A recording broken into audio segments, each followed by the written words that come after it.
네, 거장에서 인사드립니다. 안녕하세요, 유창호입니다. 네, 8월의 첫 금요일 저녁입니다. 8월에 들어서도 저희 거장과 함께 하시겠습니다. 오늘 또 함께 해주실 두 거장께서 나와주셨는데요. 토마토 투자자문의 김상호 대표, 또 토마토 투자클럽의 야전구 대표 함께 하시겠습니다. 네, 안녕하세요. 안녕하세요. 열대가 계속되고 있습니다. 굉장히 덥죠. 아주 저녁이 돼도 이 더위가 가시지 않는데 오늘 저녁도 두 대표님들께서 시원한 조언 한 말씀 시청자분들께 남겨주시길 바라겠습니다. 네, 먼저 이번 한 주를 둘러보는 시간을 가져가 보도록 할 텐데요. 거장의 시선으로 바라본 금주시장 한번 살펴보도록 하겠습니다. 김상호 대표님, 이번 한 주 또 어떻게 보셨습니까? 저는 되게 바빴네요, 이번 한 주가. 바쁘셨어요? 그러니까 네.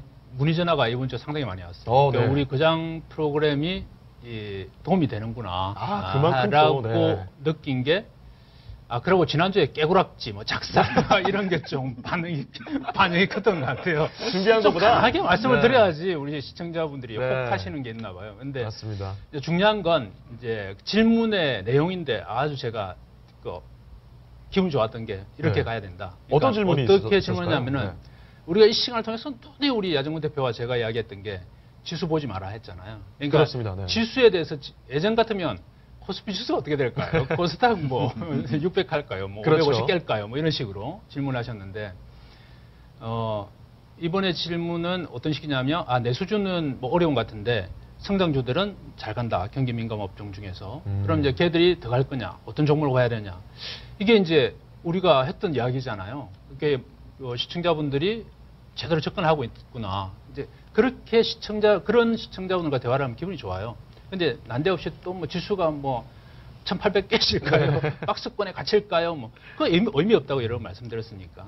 그래서 전반적으로 참 잘 시장을 읽고 계신 분들이 꽤 되구나라는 생각이 듭니다. 네, 질문도 저희 또 거장을 보시면서 선정을 하셔야 될 것 같아요. 네. 네. 그래서 이번 주 이제 전반적으로 좀 정리를 하고 넘어가자면 네네.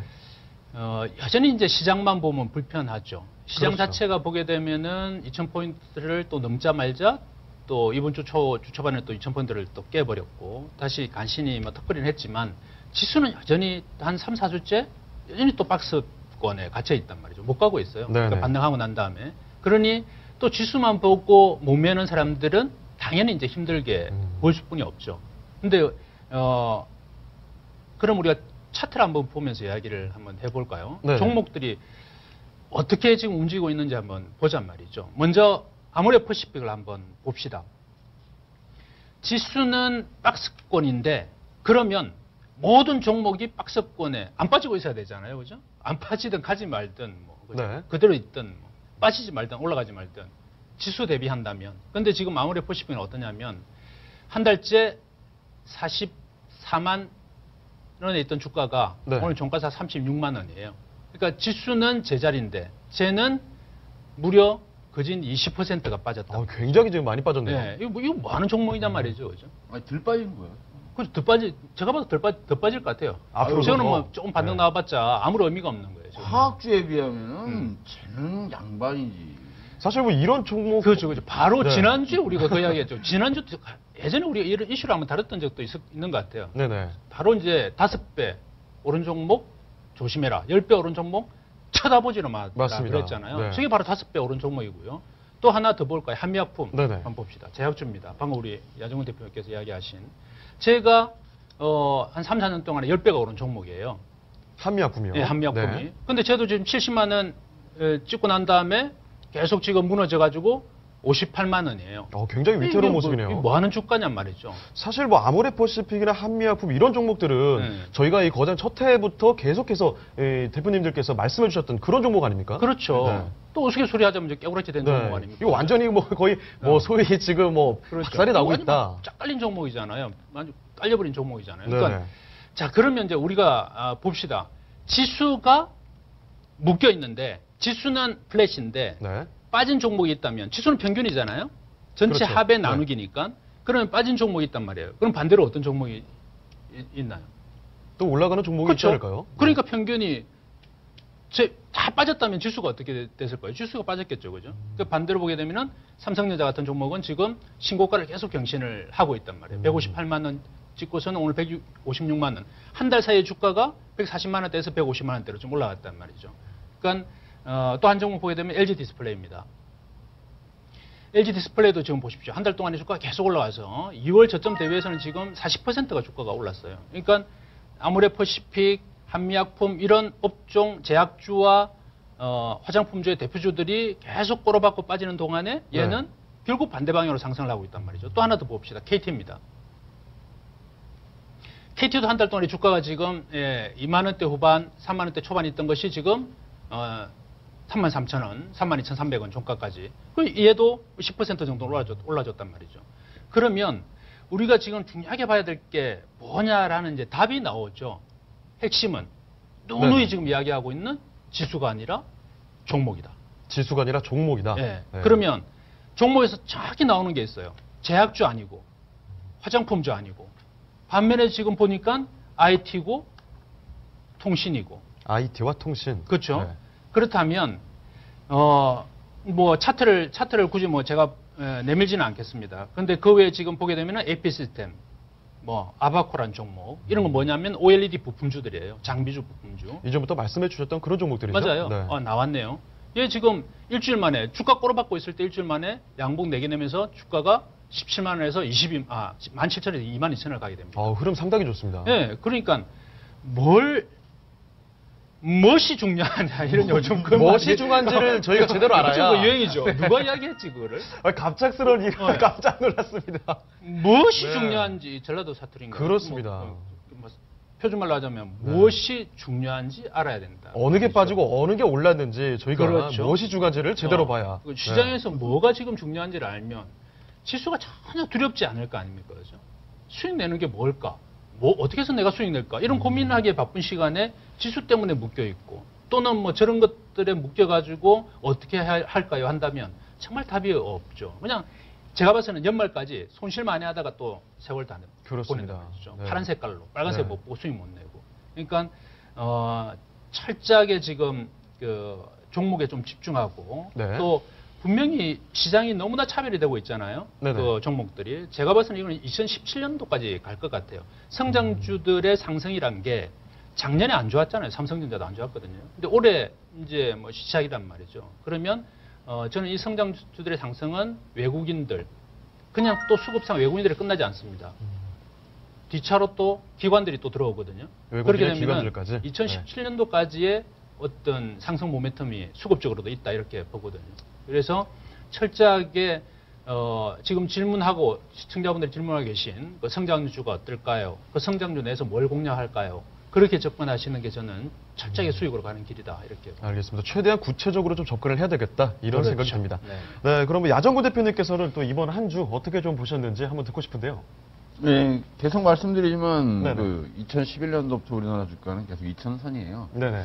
그 상황에서 지금 화학주가 작사를 내놓고 네. 뭐 하다가 지난번에 한번 얘기했지만 우리 거작 1편에서 얘기했지만 바이오주들이 이제 끔을 탔고. 그렇습니다. 그러니까 쉽게 말하면은 누군가가 플러스 1이 나오면은 지수를 0으로 봤을 때 네. 한쪽이 플러스가 1이 되면은 한쪽은 분명히 마이너스 1이 나와야 돼요. 그러니까 삼성전자나 IT 이쪽에서 플러스 1이 발생했던 것은 누군가 마이너스 1을 발생시키고 있다는 얘기거든요. 그래야 0이라는 숫자가 나온단 말이에요. 네. 그렇기 때문에 지금 근데 제가 요즘에 느끼는 건데 예전보다 빨라요.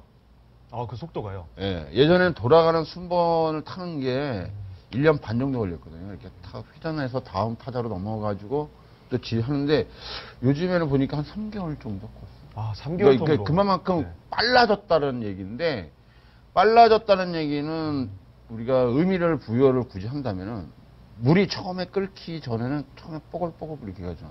그렇습니다. 근데 이게 온도가 최극점에 도달하면 빡 뜨잖아요. 갑작스럽게 막 올라오죠. 그렇죠. 네. 기포가 발생하는, 그러니까 열의 전도에 의해서 물거품이 생기는, 물이 그 버글버글 끓는 게 빨라집니다. 네네.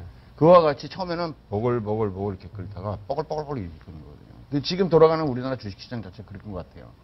끓기 직전에 그런 물이라는 말씀이시죠? 그러니까 쉽게 말하면은 예전에는 화학주 이렇게 돌고 그다음에 네. 이게 화학주가 깨지고 조선 철강 해운 이렇게 음. 쭉 내려왔을 때 순서에 입각해서 이렇게 회전이 돌아갔는데 네. 그래서 천천히 회전 속도가 나와서 점진적으로 한 1년에서 1년 반 동안에 한 업종을 쭉 끌어당겼단 말이에요. 근데 지금은 3개월 내지는 6개월 이내에 돌리고 있어요. 그러면 그만큼 템포가 빨라지고 있다는 얘기거든요. 대응하기는 점점 더 어려워질 것 같습니다. 그렇죠. 그러니까 개인 투자 여러분들이 대응하기는 상당히 어려워요.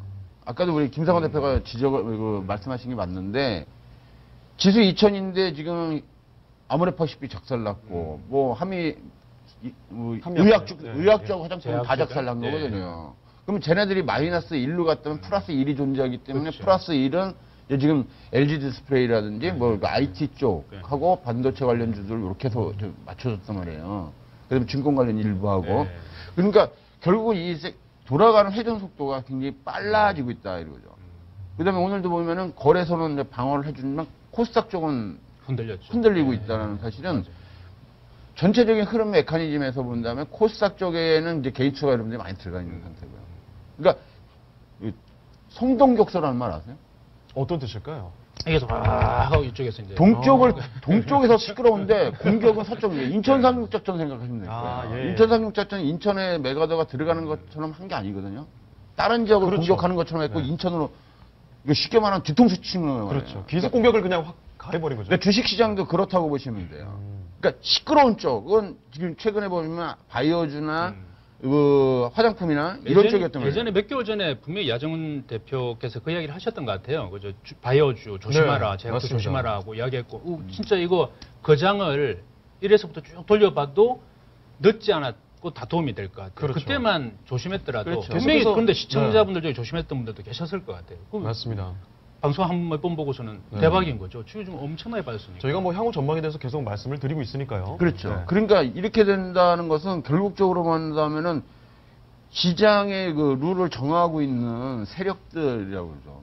어차피 저희는 제 생각은 그래요. 항상 음모론이긴 하지만 대한민국 지수는 누군가에서 컨트롤 받고 있다라고 보고 있는 부분이거든요. 세력들이 있다는 것은 음모론은 아니죠. 외국인도 세력이 그렇지 않다고서는 다 세력이 껴있다고. 저도 세력이 껴있다고 지수를 봐요. 이렇게 유지하기가 어려워요. 누군가가 조절해주지 않으면은 이건 불가능한 거거든요. 그렇기 때문에 누군가에 의해서 철저히 통제받고 있다라는 특징은 가져요. 네네. 그런데 그런 것 같아요. 누군가가 그 통제를 하는데 지수가 안 가는데 묶여 있는데 그렇죠. 개인들의 심리를 계속 개인들은 이제 지금 개인들은 아직까지 두려워하고 있는 것 같아요. 그러니까 지금 들어가도 먹을 게 없다. 박스피다. 계속 그 언론에서 그렇게 이야기하잖아요. 그러니까 지금 가 먹을 게 없다. 이렇게 생각하는 것 같아요. 며칠 전에 그 신문에 보니까 이번 상승장에서 수익 난 거는 외국인과 기관이다 이렇게 큰 손들이다 이렇게 나오는데 웃기는 소리가 여기서 브렉시트 할 때 제일 많이 팔아온 게 외국인데. 그러니까 언론 플레이가 제가 볼 때는 굉장히 심해요 우리나라가. 이제 뭘 털어봐야 그래야 되는지 모르겠지만. 오늘 주제인 유가의 부분에서도 아마 그렇게 될 거예요. 그래서 뭐 주간을 진짜 저희가 잘 잡아서 굳건하게 좀 대응을 해나가야 되는 그런 시점인 것 같습니다. 그렇죠. 그만큼 빠른 속도로 진행되고 있다는 것은 우리 시청자 여러분들이 알아두실 필요가 있다. 예전에는 한 1년 반 동안에 걸쳐서 한 업종 갖다 촥 치고서 그 다음에 다음 업종이 대기하는데 지금 한 3개월 단위로 빠르게 돌아가고 있다는 것은 그만큼 물의 온도가 높아지고 있다라고 하는 거예요. 이번 뭐 한 주간의 흐름도 그렇게 뭐 흐름을 보였다는 그렇죠. 말씀이시죠? 그러니까 등락이 심해지는 거예요. 빠른 시간에. 짧은 시간에 탁 이게 근데 쳐버리니까. 이제 제가 봐서는 한 번 선순환을 맛보면 쫙 그렇게 돌아갈 수 있어요. 근데 지금 계속 개인들이 몇 년째 엮여 있다가 또 저런 종목 가지고 있다가 갈 줄 알고 가지고 있는데 올라가지 않고 더 빠지고 또 뭐 단기적으로 가지 않겠냐 들어갔는데 안 되고 소문만 믿고 들어가고. 근데 저기서 벗어나는 순간에 다른 길이 보이잖아요. 그렇죠. 왜냐하면 반대 방향은 아까 말씀드렸지만 수익 나는 주식들이 있으니까. 그게 맛을 한번 들이면 그쪽이 보여요. 근데 계속 이쪽은 이제 안 보고 있고 계속 저쪽에 묶여 있다 보니까 아예 볼 수도 없고 돈이 묶여 있으니까. 근데 일정 부분 털어내야죠. 그죠? 하려면. 그러니까 다른 쪽으로 보려면. 네네. 그게 이제 중요한 것 같아요. 실전에서는. 알겠습니다. 이렇게 뭐 저희 거장분들께서 말씀해 주시는 내용들, 조언들 잘 챙겨 들으셔서 시청자분들께서 이렇게 선순환을 만들어 주시면 좋을 것 같습니다. 이번 한 주 상황에 대해서 두 분의 자세한 분석 들어봤고요. 이번에는 주제를 하나 정해서 살펴보는 거장의 대화 시간으로 넘어가 보도록 하겠습니다. 오늘의 주제는 검은 황금 대 검은 눈물로 저희가 선정을 해봤는데요. 최근 유가가 상당히 밀려서 우려가 커졌었습니다. 바로 지금 그대 유가가 또 급등하는 모습을 보이고 있단 말이죠.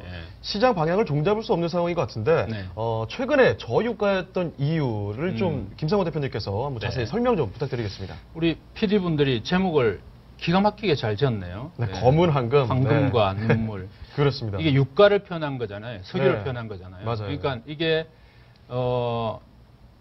유럽인들 또 미국인들한테는 황금인데 아프리카인들한테는 눈물이잖아요. 아, 네. 그냥 쏙 빼먹고 뭐 정유 설비 사실 우리도 뭐 어느 혜택을 보고 있는 나라 중에 하나이긴 한데 네. 좀 한쪽에서는 황금이고 똑같은 걸 보기에 한쪽에서는 눈물을 흘리는 그렇습니다. 이런 표현인데 적절한 것 같습니다. 그러니까 일단 유가 최근에 이제 유가가 저유가로 계속 가고 있는 부분 그랬었죠. 하루 이틀 반등 나왔다 그래서 그 틀이 저는 깨졌다 이렇게 보지는 않아요. 그 틀 속에 있는데 단기적인 뭐 기술적 반등 정도다 이렇게 보는데 네네. 원인을 보게 되면 일단 브렉시트 이후에 유럽 경기의 불확실성이 가장 주요하다 이렇게 볼 수 있겠는데 일단 영국 영란은행에서도 이번에 대규모 경기 보행 금리 인하와 동시에 그러니까 0.5%였는데 금리가 0.25%포인트 또 인하를 했거든요. 아주 제로 금리는 아니지만. 근데 그러면서 또 대규모 한 250조 정도 우리나라 돈으로 네. 경기 부양책을 폈습니다. 그러니까 이거 뭐냐면 어렵다는 거죠. 아직까지 경기가. 그리고 브렉시트 이후에 살려봐야 된다, 살아야 된다는 절박함이 있는 것이고. 절박함이요. 예, 네. 그렇다 보면은 아직 경기가 살아나지 않았기 때문에 그럴 수뿐이 없는 거인 것이죠. 또 하나는 이제 미국 원유 리그수의 증가인데 이게 뭐냐면 네네. 우리 차트를 하나 보면서 이야기할 거예요. 국제 유가의 변동성을 한번 보게 되면은 그림을 좀 한번 띄워 주실까요? 이 그림에 보게 되면은 2014년도를 보게 되면 이 리그수 그러니까 셰일 가스를 개발하는 자들의 수가 2014년 10월에 1,609개입니다. 이때. 그때까지 주가가 계속 올라가잖아요. 계속 상승을 합니다. 유가가. 네. 그런데 그 이후서부터 유가가 2015년도 또 올해 상반기까지 유가가 계속 고점을 찍고 빠지게 돼요. 네네. 그렇게 되면 어떻게 되냐면 올해 5월 달에 이 리그수가 316개로 급감을 해버립니다. 굉장히 많이 줄어졌네요. 네, 그렇죠. 1,600개에서 지금 300개대로 네. 줄었다는 건 뭐 절반도 지금 남지 않았다는 그런 얘기죠. 참 주식이랑 참 비슷한 것 같은데 이것도 마찬가지 고점에서 결국에는 그러니까 된다 그러니까 네네. 많은 사업자들이 뛰어들었겠죠.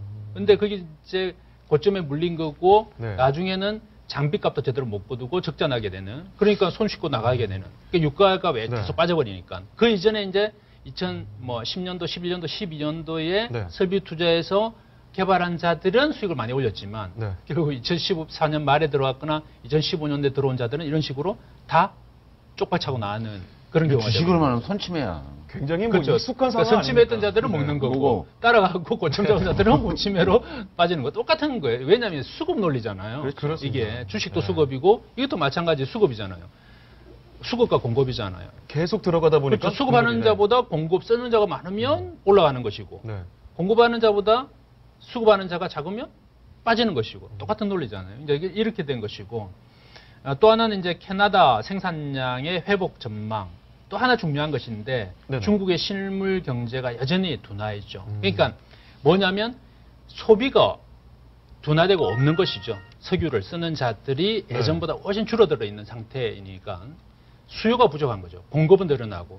그러니까 빠질 수뿐이 없는 것이고 최근에 반짝 오른 것은 저는 그렇게 썩 좋은 것은 아니다 이렇게 보여집니다. 다만 이제 정유업종이 최근에 주가가 조금 나아지는 기미를 보이는 것은 이제 정유업종 우리나라 정유업종은 정제 마진과 밀접한 관계가 있는 것이죠. 정제 마진이요? 그렇죠. 네. 그러니까 그게 상반기 때는 정제 마진이 계속 안 좋았어요. 이제 하반기 접어들어서 조금 이제 턴어라운드하는 그런 상황이다 보니까 주가가 좀 같이 움직이는 것이고 제일 제가 중요하게 보는 것은 네.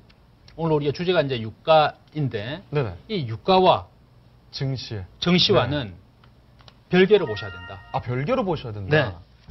유가가 빠지니까 주가가 빠질 것이야. 네. 또는 뭐 오르니까 같이 오를 것이야. 그는 그 업종, 몇 종목은 해당 사항이 있습니다. 네. 그런데 비근한 예로 이렇게 말씀드릴게요. 이 유가가 2014년도 말 2015년 초에 WTI 기준으로 네. 서부 텍사스산 중진류 기준으로 110달러, 배럴당 110달러였어요. 네네. 그게 지금 얼마입니까? 반등 나올 때도 40달러예요. 그렇습니다. 엄청나게 그러면은 많이 빠졌죠. 반 토막 이상 났잖아요. 네네. 그때 당시 주가가 그러면 얼마였냐면 2,000포인트, 2,100포인트. 그럼 주가가 현재 2,000포인트. 이 논리대로 주가와 유가와 연계된다는 논리를 한다면 주가는 얼마가 있어야 되냐면 900포인트가 있어야 되는 거죠. 전혀 지금 상황과는 맞지 않는 그런 그렇죠. 상황이네요. 그러니까 단기적으로 움직임을 가지고 이야기하는 것, 또 일부 종목을 가지고 이야기하는 것은 저는 뭐 이야기될 수 있지만 네. 전체적으로 유가와 주가를 결부해서 하는 것은 전혀 도움 안 된다. 수익 내고자 하는 사람들한테도 별 의미가 없다. 이렇게. 알겠습니다. 저는 개인적으로 이 유가와 주가가 굉장히 밀접한 관계가 있다고 생각을 하고 근데 있었는데 일반적으로는 그렇게 생각해요. 네네. 그런데 그 김상호 대표께서 방금 별 연관이 되지 않는다라는 말씀을 해주셨어요. 근데 그게 맞아요. 야정근 대표님도 동일한 생각이시고요. 네. 네, 어떤 왜 말씀을 그러냐면은 드릴까요? 최근 상황을 본다면은 네. 왜 유가가 빠졌으니까 주가가 빠졌다고 이제 언론에 요 며칠 전에 떴단 말이에요. 며칠 전에 주가 쭉 밀리니까 막 네, 유가 그렇습니다. 때문에 빠졌다고. 자, 저는 그런 기사 좀 안 났으면 좋겠어요. 왜 그러냐면 지금 언론이라는 것은 네. 결과론적인 거예요. 지금 미래지향적인 게 아니라 지금 당장의 상황만 아주 중요한 부분을 짚었네요. 폭트를 잡는 거지. 그렇네요. 아주 어떠한 중요한 미래를 연구하고 이것이 어떤 영광이 길게 쓰지 않아요. 그러니까 이유를 찾아야 되거든요. 그렇죠. 빠진 이유가 무엇이냐. 이게 사람이 죽었으면 사망 원인이 있듯이 하는데 직접적인 그 유가가 주가와의 연관성이 있다라고 판단하기 어려워요. 최근 5년 동안에 보시면. 그래서 그 비교 분석표가 있는데 우리나라 국내 유가하고 국내 주가 상태를 한번 도표로 한번 보시면은 종합주가지수가 우리가 이제 2011년부터 계속적으로 보시면은 1700까지 떨어졌다가 2000선에서 계속 횡보를 했단 말이죠. 근데 이 유가는 보면은 2011년부터 2014년도까지 90불에서 100불을 계속 유지를 했어요. 근데 문제는 뭐냐면 2014년도에요. 도표에서 네. 보듯이 2014년도에 유가가 이제 100불에서 50불대에서 30불대까지 떨어집니다. 근데 우리나라 주가는 그때 당시 100포인트 정도, 150포인트밖에 안 떨어져요. 그리고서 2015년도에 이제 60불 정도까지 금방 58불 정도까지 올라왔다가 이제 27불대로 떨어지거든요. 네네. 28불대로 떨어진 게 이제 올해 상반기입니다. 그때까지 떨어지더라도 우리나라 주가는 계속 2000선에서 1900선을 전후로 했다면은 언론에서 말하는 것처럼 유가 때문에 빠졌다 이 얘기는 아니라는 거예요. 그건 팩트가 아니라는 거야. 굉장히 단기적으로 그냥 결과만 그치? 봤었던 그런 모습이네요. 그건 그냥 따끔했는데 그게 뭐야 그랬더니 아, 목이야. 이하고 똑같은 거야. 실제는 그게 아닌데. 갖다 제가 붙이는 또 비유를 또 해주시네요. 네. 그러면 이것도 이제 그러면 우리나라만 그러냐? 미국도 한번 보시면은 미국의 유가 상태하고 미국의 다우존스 상태를 반대 본다면 방향이네요. 반대로 갔단 말이죠. 네. 다우존스는 계속 올랐어요. 2012년도에 다우존스는 12,000에서 13,000선을 유지하고 있다가 18,000, 19,000선을 근접하고 있는 상태에서 유가는 계속 100불에서부터 30불, 40불대까지 떨어졌단 말이죠. 그러면은 언론에서 말한 그 기자분이 누군지 모르겠지만 네. 그 기자가 쓴 것은 말이 안 된다는 얘기예요. 그러면 다우존스는 지금 얼마가 있어야 한 7,000선은 가 있어야 돼. 그죠? 그러네요. 네. 유가가 반토막 났는데 그러니까 말도 안 되는 것 갖다가 팩트를 한다는데 문제는 뭐냐면은 성동격서예요. 아까 말한 대로. 네. 동쪽에서 우르르 하니까 사람들 다 그쪽 쳐다보니까 뒤통수 탁 친 거랑 똑같은 거야. 유가 때문에 봤을 때 다들 유가 쪽에 딱 신경 쓰고 다른 쪽 치는 거랑 똑같다고 이거. 그러면은 왜 굳이 자극적인 그 뉴스에 무슨 클릭수? 그게 올라가면 좋긴 하죠. 그죠? 그렇죠. 그죠? 네네. 그러니까 클릭수 올리기 위해서 자극적인 단어를 많이 써요.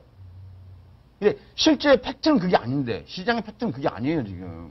사실은 진짜 뭐 이 왜 떨어졌냐 이런 원인에 대해서 사람들이 궁금하기 때문에 그렇게 그렇죠. 자극이 충분히 될 수 있죠. 그러니까 네. 원인을 잘못 찾은 거라고 봐요. 그렇죠. 이거 왜 유가를 거기다 왜 유가를 갖다 붙이지? 개인들 혼선만 주고 그렇죠. 혼란만 주는 거랑 똑같은데 그거는 예, 전혀 도움이 안 될 텐데. 그거는 도움이 안 되는 거예요. 그래서 네네. 유가와 주가의 연관성은 사실상 X라는 거죠. X. 없다.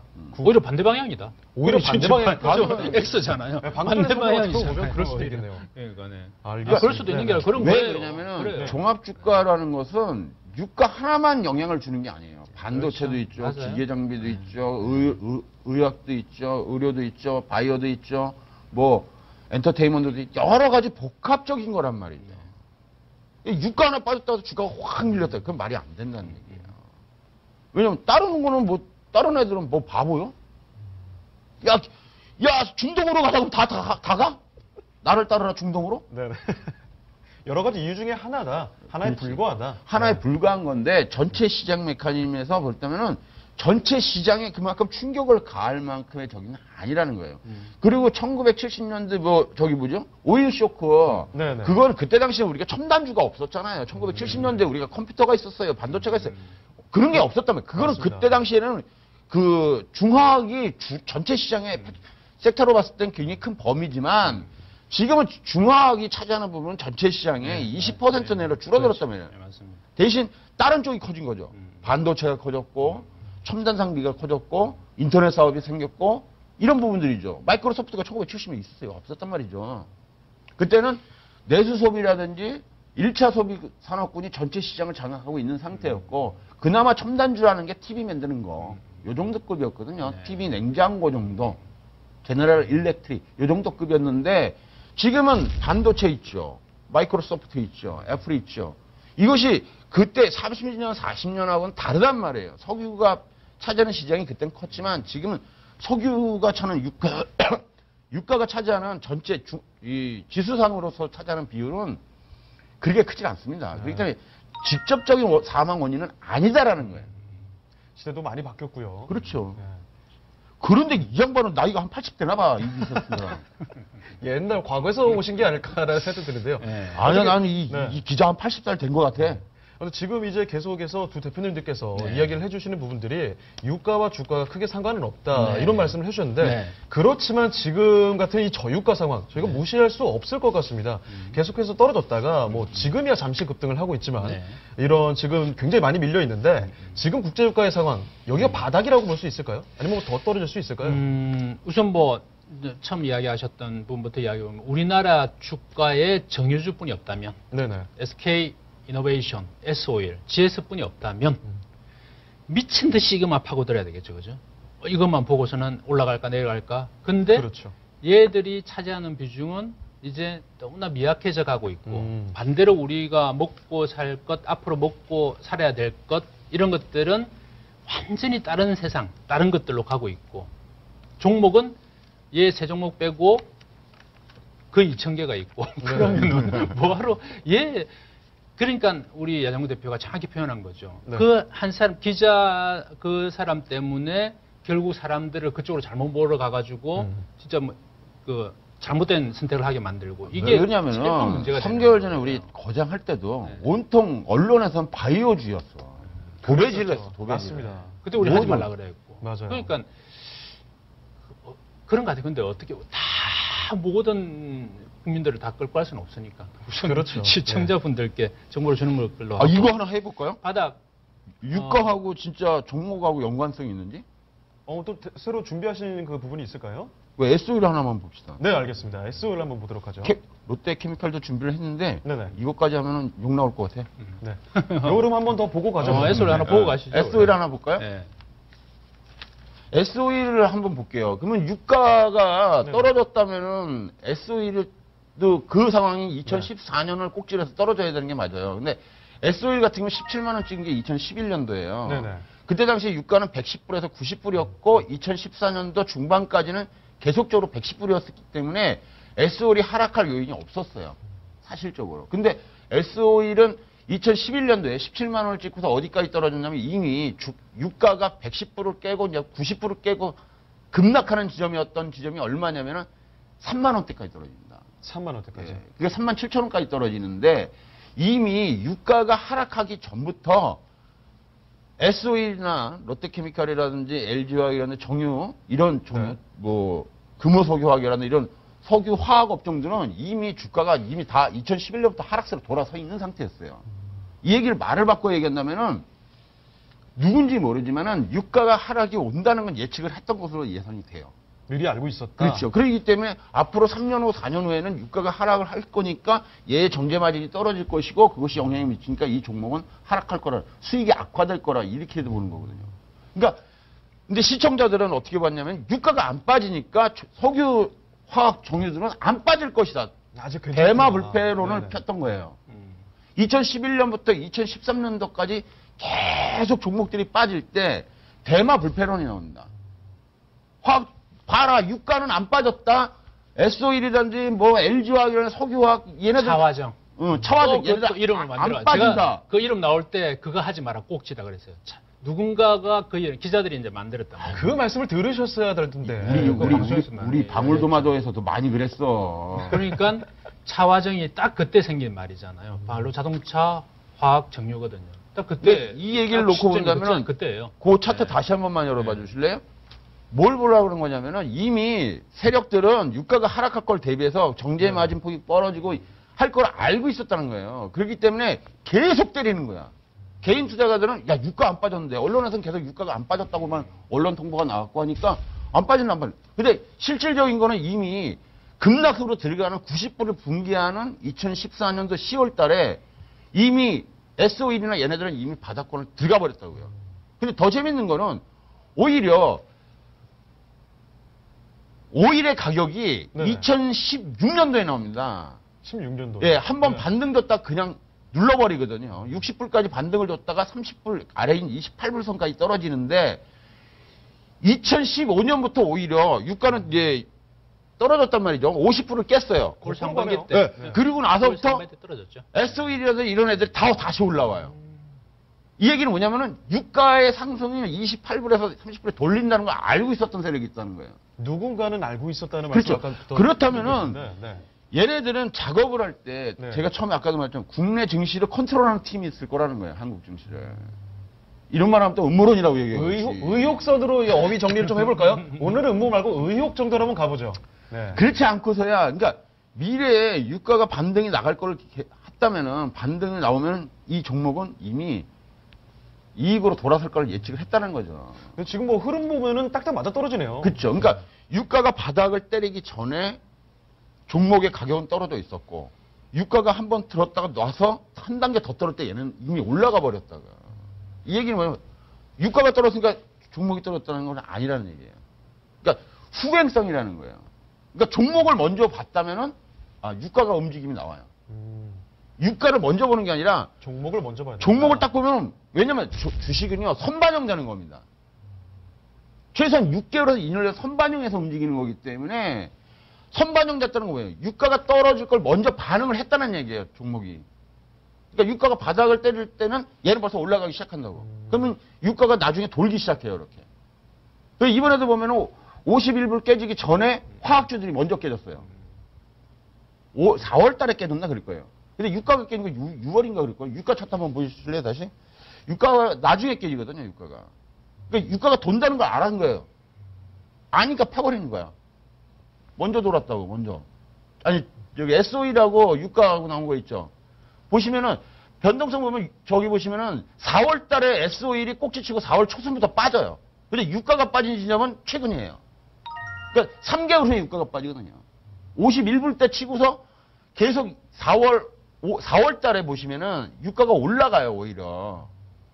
4월, 5월, 6월 이렇게 유가가 올라가거든요. 근데 SO일은 4월부터 빠져요. 오히려 50불 근방으로 40불을 넘어서 50불 방향으로 올라갈 때 유가가 빠진다. 저기 SO일이 꺾인단 말이에요. 이 얘기는 선반영돼 있다는 얘기를 우리가 볼 수 있는 부분이에요. 네, 그렇게 볼 수 있을 것 같습니다. 네. 그렇기 때문에 우리 시청자 분들 중에서 저희 회원분 중에 이거 원유 선물하셨던 분들이 있더라고. 네네. 그래서 40불에 샀다 그래서 50불인가? 샀다고 그래서 이 형분이 얼른 팔으라고 28불 떨어진다고 그때 가지고 28불에서 대받아 쳐가지고 네. 살려놓은 게 있었는데 정유주를 보시면요. 정유주가 먼저 선반영해서 움직인다는 걸 아셔야 돼요. 왜냐면 유가보다 먼저 움직이는 게 정유주예요. 정유는 왜 그러냐면은 정제만일 할 때 얘네들은 그날 사다 쓰는 게 아니에요. 중국집에서 단무지 사다 쓰듯이 그날 가서 마트 가서 단무지 2개 줘 그렇게 사다 쓰는 게 아니라 6개월 후, 1년 후 거를 계약한단 말입니다. 그래서 선반영되기 시작하는 거예요, 이게. 이해가 되시겠어요? 알겠습니다. 그 종목을 좀 먼저 집중해서 봐야 되겠다 이런 생각이 드네요. 그렇죠. 일단 유가를 어느 정도 예측하기 위해서 말이죠. 그렇죠. 또 저기 넘어갈까요? 네, 여기 그렇습니다. 바닥이다. 아까 전에 떨어진다. 저희가 그 네. 국제 유가 네. 바닥으로 볼 수 있을지에 대해서 여쭤봤는데 네. 김상호 대표님께서 어떻게 보고 계신가요? 네, 일단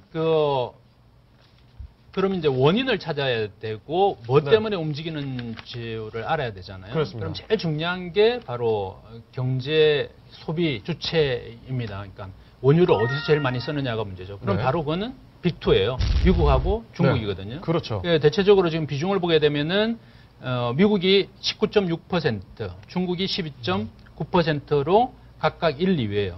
그리고 3위가 있는데 4.5%로 뚝 떨어집니다. 그러니까 1, 2위의 비중이 엄청나게 높네요. 32%잖아요. 그러니까 얘들의 움직임, 얘들의 경기 상황에 따라서 유가는 크게 움직일 수밖에 없죠. 사용자들이 얘들이 줄을 이루니까. 참고로 보면은 일본이 4.3, 우리나라도 꽤 돼요. 8인데 2.6입니다. 오히려 독일, 캐나다, 영국 등을 밑으로 가지고 있어요. 우리나라도 유가 소비에 이제 좀 그나마 다른 나라보다는 좀 많은 선진국 대비해서 네. 이런 상황 뭐 참고로 보는 것이고 네네. 중요한 건 이제 미국과 중국. 중국의 네. 그러면 경기 상황이 되겠죠.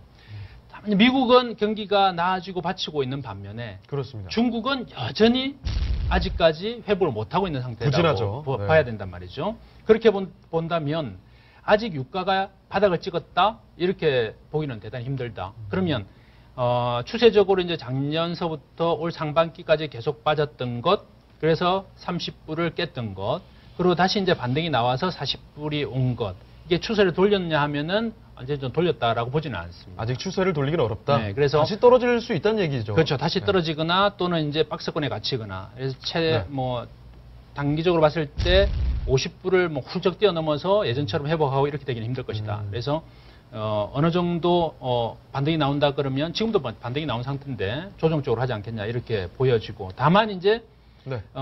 그러면 이 관련 업종, 관련 주식들은 어떤 상태에서 큰 문제는 없겠냐라고 본다면, 그리고 네. 지수에 얘가 크게 부담을 끼치지 않는 선이라 본다면 저는 30불을 또 깨지 않는 한, 그러니까 네. 저점이 28불인데 그 밑으로 쏠려 내려가지 않는 이상은 큰 문제는 없다. 그래서 아까 처음에 우리가 들어가면서 이야기했던 유가와 또 코스피를 너무 또 개별 주식과 들어간다면 더 크게 연관될 필요는 당연히 더 없는 것이고요. 한마디로 그래서 뭐 그렇게 하지. 네.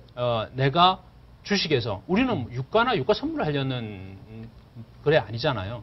그러니까 주식과 결부가 얼만큼 되느냐 아니냐를 따지고 또 관련 없이 어떤 주식을 해서 수익을 낼 거냐. 그걸 하기 위해서 우리가 이 주제를 다루는 거잖아요. 그렇습니다. 네, 그렇게 본다면 저는 유가와 주가는 결과론적으로 너무 결부시키지 말라. 알겠습니다. 바닥은 네. 아직 나오지 않았다. 조금 더 떨어질 테지만 네. 그래도 뭐 주가에 미치는 영향은 제한적이다. 그렇게 보는 게 맞죠. 이런 말씀이시죠? 네네. 알겠습니다. 야정구 대표님께서는 혹시 이 국제 유가 지금 바닥권이라고 보십니까? 뭐 더 떨어질까요? 기름 사게? 네네. 기름 사시려고요?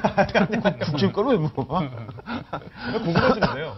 야정구 대표님께서는 조금 전에 더 떨어질 가능성이 높다 이렇게 말씀해 주셨는데 이게 여기서 이제 문제가 되는 게 국제유가 상태가 지금 세계 경기가 좋아진다고 하나 지금 현재 중화학적으로서는 선방할 수 있는 상황은 없어요.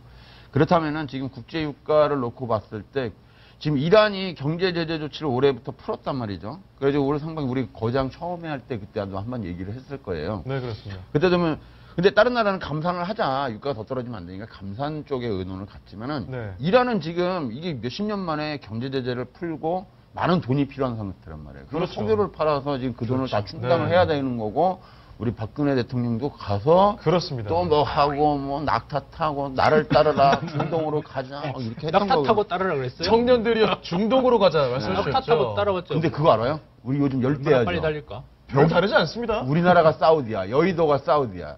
네 그렇습니다. 덥기는 매한가지인데 뭐 저기다 파이프 심어봐. 여의도 국회의장에 파이프 심잖아. 네. 시커머니 막 기름 나와. 저희도 뭐라도 나와야 되겠죠. 어차피 덥기는 똑같은데요. 근데 알겠습니다. 네. 문제는 그거예요. 땅 파볼까요? 이란이 그럼 땅 경제 개발을 계속하는데 자금이 부족해요. 네. 그러니까 계속 얘는 기름을 퍼댈 거라고요. 당연히 말 안 듣죠. 감산을 할 수가 저희들은 없죠. 없죠. 네. 그렇다면은 공급 과잉 현상 계속 나오는데 그렇죠. 그러면 다른 나라들이 그걸 컨트롤 해주기 위해서 야 그러면 야 쟤는 내버려두고 우리끼리 감산하자 이게 되겠냐는 거야. 서로 이해득실이 있는데. 안 될 그 거예요. 때문에 예. 제가 볼 때는 투기적인 거래가 나오더라도 100불까지는 다시 올라가기 어렵고요. 그러면 20불대에서 50불대 박스가 나올 가능성이 있어요. 그러니까 25불, 박스권으로. 28에서 50 갔다가 또 28, 25에서 50 네. 갔다가 이렇게. 그렇다면은 현재를 완전한 바닥으로 본다 하기에는 좀 어렵지 않겠느냐. 마찬가지로 야정근 대표님께서도 그렇죠. 조금 더 떨어질 가능성이 아무래도 있다. 그 다음에 요것이 이제 장기적으로 본다면은 우리나라에서도 뭐 이제 전기차 시장이 들어올 거란 말이에요. 네, 그렇습니다. 그러니까 중동 산유국들이 똥줄 타는 거죠. 그렇게 되면은. 그 테슬라가 우리나라에도 들어오죠. 예. 그러니까 그죠? 앞으로 그렇죠. 이게 이제 계속 빠졌던 이유는 그 방금 말씀드렸던 그게 핵심이에요. 그러니까 전기차수요. 그러니까 공급이 계속 늘어날 수뿐이 없는 거. 그러니까 수요보다 공급이 늘으니까 빠지는 거잖아요. 또 그렇죠. 하나는 네. 지금 전기차. 또 지금 우리가 그 노후 경유차가 내년서부터 수도권 운행 제한이 된단 말이죠. 네네. 그러니까 2005년 이전 등록차가 무려 104만 대라고 합니다. 104만 대요. 네, 그리고 지금 서울특별시에서 2017년도부터 이제 노후 차량의 진입을 통제하겠다 했고, 인천광역시와 경기도 17개 시가 2018년도서부터, 또 이제 수도권 대기 관리 권역은 2020년서부터. 그럼 이렇게 되면은 당연히 원유 소비가 줄어드는 거잖아요. 굉장히 많이 줄어들 것 경유차 같은데요. 때문에 네. 또 전기차 때문에. 그러니까 이제 이 산유국들이 똥줄 타는 거죠. 왜 그러냐면 앞으로 네. 계속 시간이 지나면 원유 가격은 더 하락할 수뿐이 없겠구나. 혼자 그럼 시켰어. 집에 전화기 있어요? 전화기는 전화기는 왜 물어보시는 거죠? 있기는 있어요. 전화기? 네. 따라가면 집 전화 있어요? 예. 근데 몇 번 써요? 번호 아니, 알려드리면 하루에 되잖아. 몇 번 정도 사용하세요? 거의 안 쓰시지 않을까요? 거의 안 네. 쓰고 우리 어머니가 가끔씩 이제 전화 올 때는 이제 옛날 분이시니까 전화 오는 거. 그거예요, 포인트는. 저러고 이제 어머니 선거 때, 말씀이에요. 어떤 선거 때 부분이죠? 많이 와요. 선거 때 그게 왜 포인트냐면 너무 많이 와요. 예. 예전에는 전화기를 다 썼잖아요. 네. 집에 있는 전화기. 그렇죠. 공중전화를 쓰고. 지금 길거리에 공중전화 못 보죠. 없죠. 핸드폰 들고 다니고. 그렇죠. 예. 핸드폰이 전기차야. 아, 전기차 시장이 이제 완전히 대체할 수 있겠다. 그 다음에 말씀이시죠? 일반 지금 휘발유차가 공중전화라고 생각한다면, 집 전화로 생각한다면, 이건 서서히 사라질 거라고. 그 시점에 지금 와 있는 거죠. 그 발표했었죠. 산유국들이 네. 지들도 이제 더 빠질 거라고 보는 거예요. 그러면 그나마 지금 유가가 올라오면은 어떻게 되겠어요? 막 보내지. 예, 걔들은. 틈만 나면 보내. 마지막에 그렇죠. 때문에. 그렇게 되고 또 지금 네. 아까 리그수 말씀드렸잖아요. 네네. 리그수가 한 3주 동안에 21개가 또 늘었어요. 네네. 그러니까 뭐냐면 철저하게 미국 같은 경우도 상업주의 논리잖아요. 그렇죠. 아, 이거 내가 들어가서 좀 더 수익 날 것 같으면 또 금방 늘는 거예요. 음. 리그수가. 옛날만큼 늘지는 않겠지만. 그러면 늘면 또 공급이 광이되니까 또 이거 뭐 거의 유가가 떨어지는 것이고. 악순환이 계속 그렇죠. 벌어지고 있는 그러니까 뭐 예전부터 이야기했잖아요. 이 이제 검은 석유, 이제 황금이냐 눈물이냐인데 예전에 황금이었죠. 네네. 그죠? 뭐 산유국들 좋았잖아요. 띵까띵까 했잖아요. 사우디아라비아부터 네. 뭐 이란, 이라크, 쿠웨이트 뭐 미친 듯이 적였죠. 근데 결국에는 걔가 제한적인 거잖아요. 그러다 보니까 한 20, 30년 전서부터 얘를 대체할 수 있는 게 뭐냐. 우리 다 기억하실 거예요. 시청자분들도. 계속 그런 고민을 했잖아요. 전 세계적으로. 그렇죠. 그렇다 보니까 결과적으로 뭐가 나오냐면 이제 전기차. 전기차. 전기차가 나오잖아요. 결국 나오게 되잖아요. 그러면 기름 그러니까 수혜는 근데 누가 제가 봐요? 볼 때 이게 우리가 보죠. LG화학, 10년 안에 삼성 이루어진다고 SDI. 봐요. 그렇죠. 우리나라는 그러니까 신이 그때 당시만 해더라도 우리가 그랬을 거예요. 우리나라에 구멍 파면 네. 시커먼 거 나왔으면 좋겠다라고 생각을 많이 했을 거예요. 그렇죠. 예전에 이거 그죠? 1980년대인가? 근데- 대륙봉 나온다고 그래가지고 그렇죠, 그렇죠. 난리 나고 난리 신나게. 나죠, 난리 자기도 나죠. 많이 치지 않았습니까, 제7광고. 그때? 노래도 있었다. 제7광고 뭐 이런 노래도 있었어요. 노래도 있었어요. 근데 네. 그 뒤로 이제 어떤 이야기 나오면 우리는 이제 반도체로 성공하고 휴대폰으로 하니까 신이 공평하다. 신이 중동에는 석유를 주고 우리나라에는 머리를 줬다 했던 것이거든요. 그러니까 실질적으로 전기차가 들어왔을 때 그 배터리로 수혜를 보고 있는 최고의 나라는 지금 우리나라가 되고 있는 거잖아요. 그러니까 알겠습니다. 네. 공평한 거죠. 어떻게 보면 그럼 지금 이것도 이런 순환매가 상황- 돌아가는 네. 거지만 공평한 거죠. 그 기름의 점점 수요가 줄어드는 이런 상황에 있어서 향후 그 대응 전략을 어떻게 세워볼 수 있을까요, 저희가? 네. 네. 갑자기 훅 들어오시네요. 네네네. 대응 전략은 한 방에 가는 거야. 예, 바로 들어가야죠, 이렇게. 일단 네. 그 좀 냉정하게 이야기하면은 네네. 저유가 공포 때문에 수익 못 내는 자들, 그러니까 유가와 주가를 결부시키고자 하는 사람들은 네. 아마도 암모레 퍼시픽을 추천한 자, 최근에 네. 한미약품을 한 달 전에 추천한 자가 유가 때문에 주가 못 간다라고 이야기한 핑계거리다 이렇게 봅니다. 핑계거리다. 저는. 그래서 거기에 갇혀 있으면 왜 갇혀 있는 꼴뿐이 안 되겠죠. 그래서 냉정하게 보실 필요가 있다 이렇게 보고요. 네. 말씀드리지만 코스피 지수는 2월 저점 대비해서 10%가 올라왔어요. 그러면 네. 내가 작년에 10% 마이너스 나 있었으면 지금 10% 최소한 10% 만회돼 있어서 똔똔 정도는 와야 된다. 저는 이렇게 봅니다. 수익은 아니더라도. 그리고 더 나아가서 결과적으로 유가는 수익에 걸림돌이 못 되고 주가와 결부시켜서 본다면 삼성전자나 LG 디스플레이 등은 주가보다 더 많이 갔다. 주가가 10% 갈 동안에 삼성전자는 30%, LG 디스플레이는 40%를 갔다. 네. 이게 핵심이다. 정말 냉정하게 보실 필요가 있고 주식은 수익 내고자 하는 겁니다. 사람 좋고 뭐 다 결과적으로는 필요 없는 거거든요. 그러니까 그렇죠. 어떻게 해서 수익 낼 거냐라는 고민을 하셔야 돼요. 왜 제가 이런 말씀 드리냐면 정말 피 같은 돈을 10년, 20년 보셔가지고 주식에 들어와서 말년을 편하게 보내고자 했는데 주식으로 까먹는 그런 이야기들을 들으면 정말 가슴이 아프거든요. 좀 그렇게 되지 말아야 되겠고, 근데 이게 그렇게 1년 6개월 지나다가 보면은 그냥 또 그런 건가? 나만 그런 게 아니야? 다 그런 게 아닌가? 라는 생각을 하시는 것 같아요. 절대 그러시면 안 됩니다. 다시 그렇지 않은 거. 제가 계속 지금 이런 차트를 보여드리는 게 그렇지 않은 주식도 있고 그렇게 안 될 수 있다. 그런 자신감을 가지시라. 라는 생각으로 드리는 거거든요. 말씀하신 부분은 뭐 증명이 됐다고 볼 수도 있지 않습니까? 네, 그렇죠. 예. 이 시간을 통해서 계속 이야기했던 부분이고 네네. 7월 23일이었어요.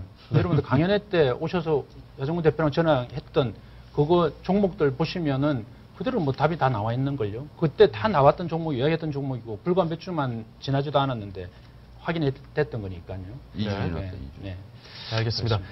지금 이렇게 또 거듭되는 유가 등락 상황 속에서 앞으로 어떻게 대응하는 게 좋을지 야정호 대표님께 말씀을 좀 들어보고 싶은데요.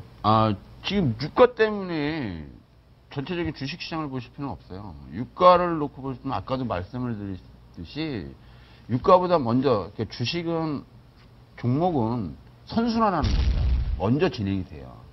그렇기 때문에 지금 현재 아까도 말씀드린 S-오일이 고점 찍고 빠진 점은 4월이고요. 그 다음에 유가가 빠진 지점은 6월이라면은 이미 선순환에서 하락하고 있었다는 걸 알 수가 있어요. 그럼 유가가 빠질 걸 예상을 하고 있었다는 거예요, 시장은. 그렇다면은 지금에 와서 유가 빠졌으니까 주가가 빠진다는 것은 말도 안 되는 소리고 그렇게 하는 사람은 정신병원 가야 되니까 진단서를 끊어와야 돼. 네네. 그렇게 보고 일단 우리 시청자 여러분들이 유가를 놓고 화학주를 보시겠다 그러면은 유가를 먼저 보시는 게 아니에요. 종목이 먼저 움직입니다. 종목이 먼저 움직여주고 그다음에 유가가 따라서 움직이는 것처럼 보이는 거거든요. 왜냐하면 선반영이 되는 거기 때문에 그래요. 그렇기 때문에 유가를 먼저 보시고서 했을 때 늦다란 얘기예요. 종목을 먼저 보고 흐름을 봐라. 왜냐하면 아까도 말했지만 2014년도 10월 달까지는 정유화학 업종들이 다 죽어버렸어요. 이미 5토막 나 있고 6토막 나 있는 상태에서 유가가 급락하니까 아이고야 유가 떨어지니까 이게 더 떨어지겠구나 하고 던졌는데 그게 바닥인 거지. 문제는 거기에 있다는 팩트는. 그렇기 때문에 그걸 갖다가 뭐 연일 유가가 하락합니다. 유가가 폭락합니다. 막 그런데 이미 그때 당시 보면은 정유주들은 서서히 돌기 시작하거든요. 왜 유가의 바닥은 2015년도예요. 28불이. 근데 2015년도에 이미 종목들이 올라오는 상황입니다. 이미 50%, 100%. 그러니까 유가는 떨어졌지. 근데 종목은 올라가니까 겁나는 거예요. 그러니까 거기서 또 못 사고. 유가가 이제 50% 왔다니까 막 사고. 그러니까 아까 말한 성동격서라면 이쪽에서 흔든다고 해서 이쪽을 되받아치는 방법이거든요. 지금 우리나라 주식시장이 원래 그래요. 요란 떨기는 아주 무지하게 요란 떨어. 바이오주가 한 개 한 3, 4개월 전에 뭐 바이오를 안 갖고 있으면 완전 바보 소리 들었더니. 엄청났었죠. 그렇습니다. 근데 지금 어떻게 할 거야 저거. 저 얘기는 2011년부터 2012년도까지 유가 안 떨어지니까 차화정이 봐야 된다고 하고 똑같은 메커니즘. 항상 돌아요. 똑같은 상황이란 말이에요. 이름만 바뀔 뿐이지 항상 반복이 돼요. 그렇습니다. 절대 그러니까 결국은 우리 시청자 여러분들은 언론에서 막 떠들면은 일단 발을 빼시라는 거예요. 맞아요. 그럼 뭐 어떤 종목, 어떤 주식 쪽으로 좀 저희가 집중을 하는 게 좋을까요? 종목을 가르쳐달라고? 뭐 정확히는 그거는 제가 이야기해야 되겠네요. 또 다음 주 투자 지금 일단 다음 주까지는 보면은 지금 삼성전자를 150 아직 고점 못 넘었어요. 3일 전인가 고점 나오고 아직 안 나왔어요. 근데 삼성전자가 여기서 어떻게 할 것이냐가 관점인데 지금 야들 생각으로는 그 숫자가 안 찍혔으면 좋겠어요. 저는 제가 보고 있는 숫자 하나 있는데 만약에 그거 찍히고 밀리는 날은 조금 많이 힘들지 않을까.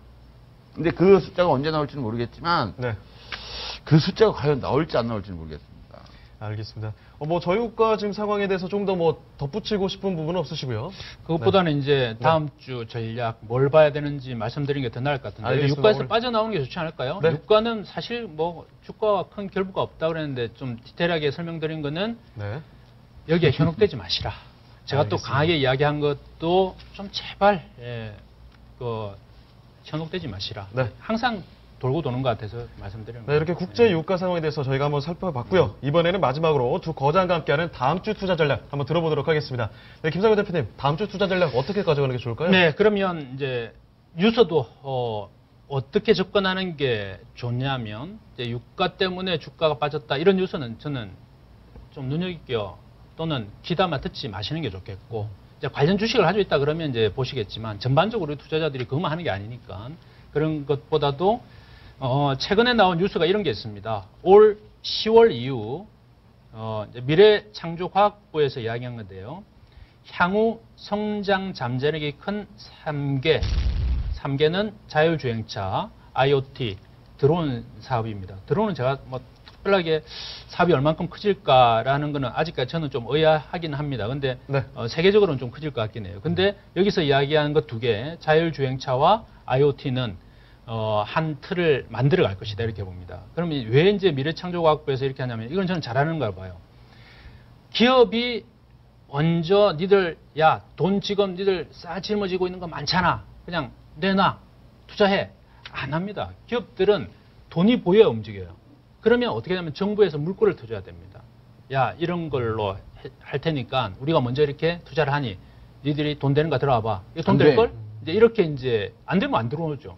그러니까 그걸 하면 안 된다니까 정부가. 정부가 그걸 해줘야죠. 물꼬를 터줘야죠. 아니, MB 정부에서 그거 했다가 지금 얼마나 그거는 이제 손해봤는데. 잘못 들어간 것이고, 그러니까 뭘 하느냐가 중요하단 말이에요. 근데 이거는 네네. 자율주행차 자기가 얼마나 IoT는 날려먹으려고. 가야 된다는 거예요. 그래서 일단은 보게 다시 되면은 들어볼까요? 초기의 시장을 형성해주고 유망신 사업을 키우겠다는 것이거든요. 네네. 그래서 주파수를 선제적으로 공급을 하는 겁니다. 주파수를. 이거는 돈이 뭐 당연히 주파수 있는 거니까 양분하는 거란 말이에요. 그러니까 우리 야정근 대표가 우려하는 그런 부분이 아니죠. 그래서 보게 되면은 사물 인터넷 관련해서는 이제 장거리 및 근거리 주파수를 공급하고 자율주행차 같은 경우는 2018년 상용을 목표로 지능형 교통 시스템을 도입한다. 이거는 이제 벌써 시작되었어요. 차세대 지능형 교통망은 벌써 우리가 진행을 하고 있고 정부에서 네. 조금 더 이제 아울러 고해상도 차량 충돌 방지, 뭐 레이더용 대역폭을 이제 추가로 공급한다든지 네. 이게 정부가 가지고 있는 이 통신은 아주 중요한 거거든요. 국가기관 사업이고 정보 사업이고 그래서 정부가 가지고 있는 것을 확 풀지 않습니다. 필요할 때 이제 공급을 해주는 것이거든요. 그래서 이렇게 되면 어떻게 되냐면 100m 이내에서 7.5cm의 크기를 우리가 식별할 수 있어요. 이게 바로 자율주행차가 해야 되는 부분이잖아요. 예. 앞에 있는 물질에 대해서. 그래서 물체 탐지가 이제 실질적으로 가능해진다는 것이고 또 이제 사물 인터넷 관련해서는 위치 추적이나 원격 지침 같은 쪽으로 네. 가겠다는 것이고 이런 것들은 이슈들은 이게 이제 언제 하겠냐면 올 10월 달입니다. 올 10월 달이요. 10월부터 실제 주파수 사용을 가능하게 만들겠다라고 했단 말이죠. 네. 그럼 이 이제 주파수를 사기 위한 경쟁이 이제 생기게 되겠죠. 그래서 그렇게 되면은 이 시장 자체가 이제 새로 형성이 되는 것이고 가야 될 길이다. 그래서 이런 뉴스들에 좀 주목을 하게 되면은 네. 관련 자율주행차가 뭘까? ITO 관련 주식들이 뭘까?라고 이제 접근을 하게 될 거 아니에요. 고점 다 찍은 아모레 포식을 팔까 말까, 살까 말까, 한미약품을 들어갈까 말까, 물렸는데 어떡할까?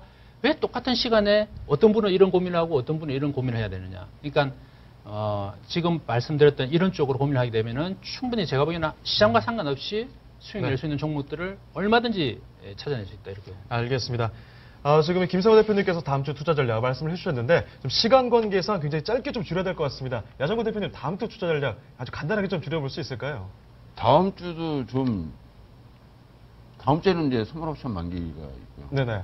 옵션 만기일이 있기 때문에 다음 주에 좀 등락이 좀 또 심해질 가능성도 있습니다. 다음 주에 또 등락이 심해질 수 있다. 네. 네. 왜냐하면 어차피 짜고 치는 고속도로이기 때문에 뭐 한쪽으로 쏠리면 죽일 때까지 또 끝까지 안 내릴 수도 있고 네네. 또 따라가면은 또 반쯤 죽여놓을 수도 있고. 네. 원래 얘네들이 지수를 지 마음대로 만드는 곳이기 때문에 방법이 없어요. 그런 거는. 알겠습니다. 근데 지금 어떻게 될지 모르겠지만 다음 주가 이후로는 변동성이 좀 더 확대될 가능성이 있죠. 이번 주에 굉장히 변동성이 많았죠. 한 20%, 30% 됐듯이 다음 주에도 그 정도의 변동성 계속 가지고 가지 않을까. 알겠습니다. 야정근 대표님께서 뭐 간단하게 말씀드리면 등락이 좀 커질 것 같다. 다음 주 조심하셔야 될 것 같다는 말씀 해주셨고요. 두 거장과 함께하는 시간 오늘은 여기서 인사드려야 할 것 같습니다. 다음 주 이 시간에도 두 거장과 함께 하시면서 거장의 해안 가져가시길 바랍니다. 다음 주에 뵙겠습니다.